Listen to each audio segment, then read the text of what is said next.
Okay, I'm gonna redo this. The Brothers Grimm fairy tales. We're gonna the Golden Bird.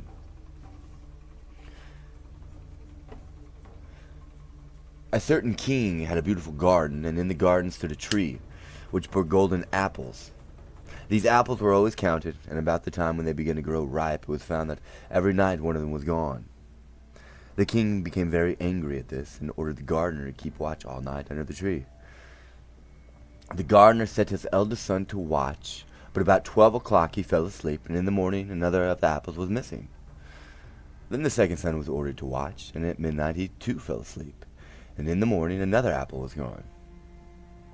Then the third son offered to keep watch, but the gardener at first would not let him, for fear some harm should come to him. However, at last he consented, and the young man laid himself under the tree to watch. As the clock struck 12, he heard a rustling noise in the air, and a bird came flying that was of pure gold. And as it was snapping at one of the apples with its beak, the gardener's son jumped up and shot an arrow at it. But the arrow did the bird no harm, only it dropped a golden feather from its tail and then flew away.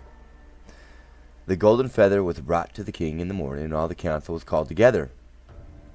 Everyone agreed that it was worth more than all the wealth of the kingdom. But the king said, "One feather is of no use to me. I must have the whole bird." Then the gardener's eldest son set out and thought to find the golden bird very easily. And when he had gone but a little way, he came to a wood, and by the side of the wood he saw a fox sitting. So he took his bow and made ready to shoot at it. Then the fox said, "Do not shoot me, for I will give you good counsel. I know what your business is, and that you want to find the golden bird.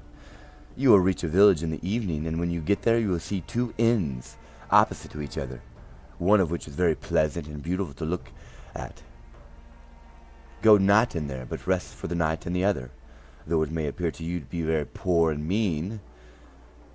But the son thought to himself, "What can such a beast as this know about the matter?"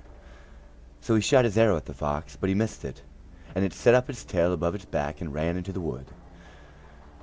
Then he went his way, and in the evening came to the village where the two inns were, and in one of these were people singing and dancing and feasting, but the other looked very dirty and poor.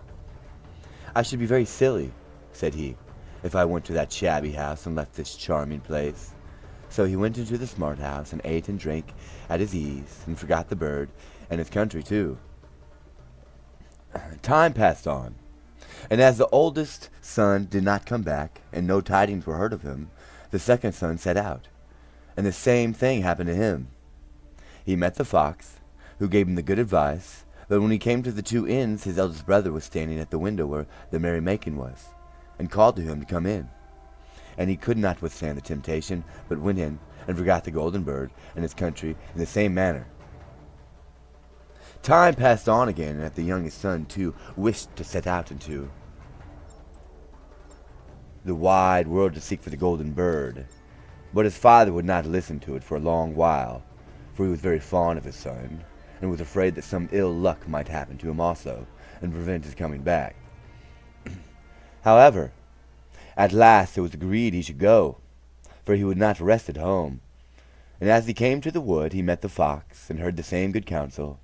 But he was thankful to the fox, and did not attempt his life as his brothers had done. So the fox said, "Sit upon my tail, and you will travel faster."